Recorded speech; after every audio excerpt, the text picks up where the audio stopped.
Hello everyone, आज है 21 अक्टूबर और आज इस वीडियो में हम बात करेंगे टीवी 18 और नेटवर्क 18 के बारे में। देखिए, दोनों ही कंपनी का जो मालिकाना शेयर है वो मुकेश अंबानी के पास है और आज अगर आप देखें तो बाजार जब शुरू हुआ था अच्छी खासे प्राइस पे ट्रेड कर रहा था, लेकिन जब क्लोज होने को आया एकदम से टूट गया। सेम चीज हमें यहां पर भी देखने को मिली, हालांकि टीवी 18 तो लगातार टूट ही रहा था।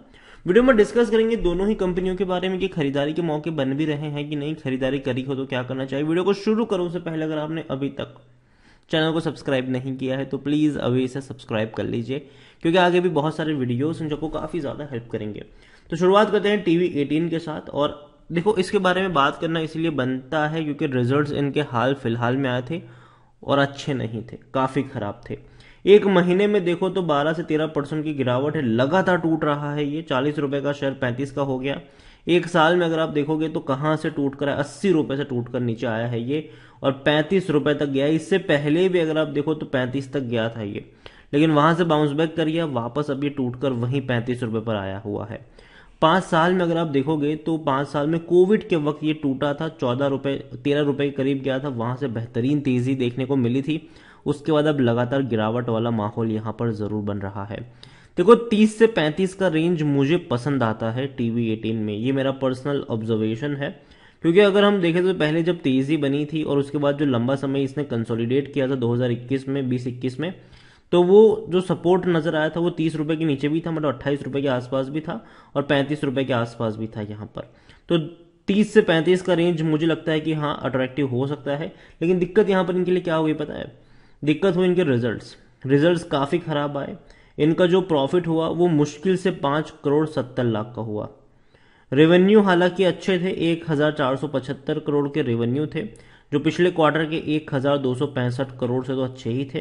लेकिन दिक्कत हुई इनके प्रॉफिट्स में, क्योंकि पिछले क्वार्टर में प्रॉफिट जो इनका प्रॉफिट था वो 34 करोड़ का था और पिछले साल के सितंबर में 140 करोड़ का। मतलब आप समझ रहे हो कि 140 करोड़ का प्रॉफिट कम होकर 34 करोड़ रहा, और सितंबर जो भी लेटेस्ट क्वार्टर आपके रिजल्ट्स आए उसमें मुश्किल से 5.5 करोड़। तो दिक्कत हुई है, प्रॉफिट में दिक्कत हुई है और यही वजह है कि शेयर टूट भी रहा है।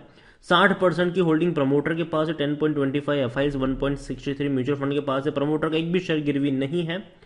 हाईएस्ट पब्लिक शेयर होल्डर में गवर्नमेंट पेंशन फंड ग्लोबल है 3.28% की होल्डिंग के साथ, और प्रमोटर यहाँ पर नेटवर्क 18 मीडिया है। यहाँ पर टीवी 18 को लेकर अगर आप एक नजर करोगे तो भैया कंपनी में according to money control user 100% लोग कह रहे हैं खरीदारी करो खरीदारी करो खरीदारी करो।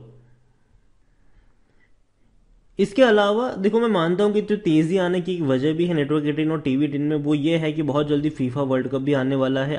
और इवन अगर हम क्रिकेट वर्ल्ड कप भी यहाँ पर चल ही रहा है, तो बहुत सारी चीजें यहाँ पर हो रही है। खास करके स्पोर्ट्स में अगर हम बात करें, फेस्टिवल सीजन भी यहाँ पर देखने को मिल रहा है, तो कहीं ना कहीं रेवेन्यू में आपको तेजी देखने को मिल सकती है।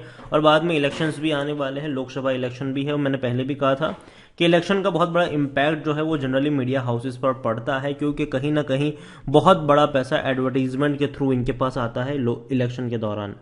यहां पर देखो तो तेजी जरूर थी, लेकिन पिछले 4 सालों से ऑलमोस्ट लगता है कि इनके रेवेन्यू उतने ही है, कोई बहुत बड़ा ग्रोथ रेवेन्यू में नहीं आया है, प्रॉफिट में जरूर आया है।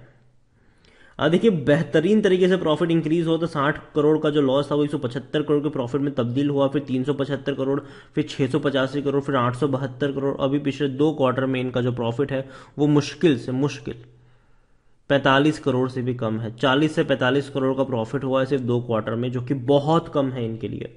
टीवी 18 को लेकर अगर देखें तो खरीदारी करने का सही मौका शायद ओवरबोर्ड जोन में नहीं, कोई भी रेड फ्लैग नजर नहीं आ रहा है, लेकिन लॉन्ग टर्म में पैसा नहीं बना है, ना ही डिविडेंड पे कर रहा है। अट्रैक्टिव 35 का पी है और कोई भी एनालिस्ट खरीदारी करने की बात नहीं कर रहा है। शेयर होल्डिंग के बारे में हमने ऑलरेडी यहाँ पर डिस्कस किया, ये प्रमोटर के पास अच्छी खासी होल्डिंग है, म्यूचुअल फंड और डोमेस्टिक के पास बहुत कम है, लेकिन एफआईएस के पास 10.25% की बड़ी होल्डिंग है।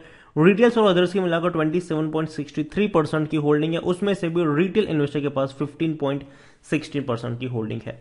टीवी 18 मुझे पसंद है, लेकिन कहां पर 30 से 32 रुपए के आसपास अगर मिलता है खरीदारी के मौके वहां पर बन सकते हैं। दूसरी कंपनी है नेटवर्क 18, ये भैया इनकी पेरेंट कंपनी है, 63 रुपीज का शेयर है। और नेटवर्क 18 को लेकर अगर आप देखो तो एक महीने में ये 9% तक टूटा है, और एक साल में अगर आप देखोगे तो 17-18% की गिरावट है, लेकिन 113 रुपए के लेवल से ये टूट कर नीचे आया है, ऑलमोस्ट आधा हो चुका है, ये आप कह सकते हो, आधे से भी ज्यादा ये टूट चुका है, ये भी आप कह सकते हो। इससे पहले ये जब टूटा था तो 50 अगर हम देखें तो 58 रुपीज़ के आसपास गया था, वहां से बाउंस बैक इसने दिखाया था। अब दोबारा वहीं 58 पर जाने की कोशिश कर रहा है। Network 18 definitely mid cap share है ये, और जहां तक अगर हम बात करें रिजल्ट्स की, तो ये कंपनी ने बड़ा लॉस दिखाया था। इनके फाइनेंशियल ईयर 2023 के दोनों ही क्वार्टर खराब रहे। जून में 3.5 करोड़ का लॉस था, सितंबर क्वार्टर में 36.5 करोड़ का लॉस हुआ है इनको। जो कंपनी इससे पहले के क्वार्टर्स में प्रॉफिट में थी, लेकिन 2023 के क्वार्टर सही नहीं रहे हैं इनके लिए, लॉसेस हुए हैं। लेकिन अच्छी बात है कि उनके रेवेन्यू में तेजी आई है, मतलब खर्चे बढ़े हैं, ये आप कह सकते हो।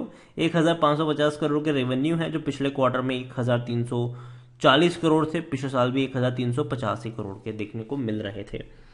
75% की होल्डिंग प्रमोटर के पास है, और प्रमोटर में यहां पर डेफिनेटली मुकेश अंबानी देखने को मिल रहे हैं।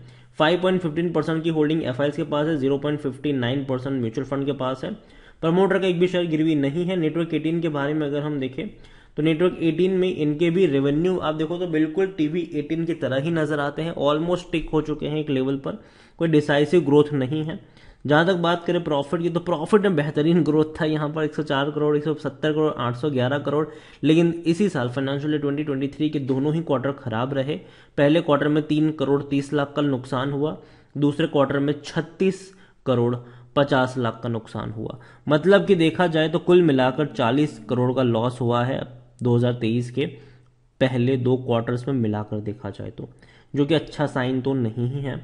नेटवर्क 18 खरीदारी करने का सही मौका है, शायद ओवरबॉट जोन में कोई भी रेड फ्लैग नजर नहीं आ रहा है। यहाँ पर कोई भी एनालिस्ट खरीदारी की बात नहीं कर रहा है। होल्डिंग के बारे में भी अगर हम देखें तो अच्छी खासी holding promoter, mutual fund, domestic के पास और एफआईएस के पास है। रिटेल के पास होल्डिंग है लेकिन बहुत कम है, 4.90% की होल्डिंग रिटेल इन्वेस्टर्स के पास देखने को मिल रही है। देखो नेटवर्क 18 और टीवी 18 देखा जाए तो दोनों ही कंपनी बहुत बड़ी कंपनी है, कई सारे लीवर्स हैं, चाहे न्यूज़ की बात करें, एंटरटेनमेंट की बात करें, मूवी प्रोडक्शन वगैरह की बात करें, वाईकॉम 18 इन्हीं का है। इसके अलावा न्यूज़ में भैया नेटवर्क 18 न्यूज़, टीवी 18, सीएनबीसी, ये सभी इन्हीं के देखने को मिल रहे हैं। एंटरटेनमेंट में कलर्स चैनल से लेकर एमटीवी से लेकर कई सारी चैनल्स है जो इन्हीं की है। इसके अलावा बुक माई शो जैसी प्लेटफॉर्म भी इन्हीं का है। इसके अलावा जहां से हम ये एनालिसिस कर रहे हैं मनी कंट्रोल, वो भी इन्हीं का है। इसके अलावा और भी कई सारी छोटी मोटे लीवर्स हैं जो आपको देखने को मिल रहे होंगे। तो यही कहूंगा कि देखो कंपनियां खराब नहीं है, लेकिन परफॉर्म नहीं किया है, और जब भी परफॉर्म किया है उतने बड़े रफ्तार से गिरे भी है ये। और देखो बीच बीच में खबरें भी आती थी कि शायद इन दोनों में सोनी या टाइम्स अपना हिस्सा, मतलब टाइम्स जैसा ग्रुप यहाँ पर अब कुछ हिस्सा खरीद सकता है, लेकिन बाद में कोई अपडेट नहीं आई। लेकिन मैं मानता हूं कि आने वाले दिनों में किसी बड़े ग्रुप के साथ इनका मर्जर हो सकता है। अंबानी जी है भैया, कुछ भी कर सकते हैं। तो यहाँ पर अभी के लिए इतना ही कहूँगा कि नेटवर्क 18 मुझे पसंद आता है ये शेयर, लेकिन 55 रुपए के आसपास। टीवी 18 मुझे पसंद आता है 30 से 32 रुपए के आसपास। बाकी मर्जी आपकी है। वीडियो को यहीं पे एंड करूंगा। पसंद आया हो तो लाइक करो, शेयर करो, चैनल पर पहली बार है तो प्लीज सब्सक्राइब करें। और दोनों के बारे में आप क्या सोचते हैं वो भी आप मुझे कमेंट में लिखकर बता सकते हैं। Thank you.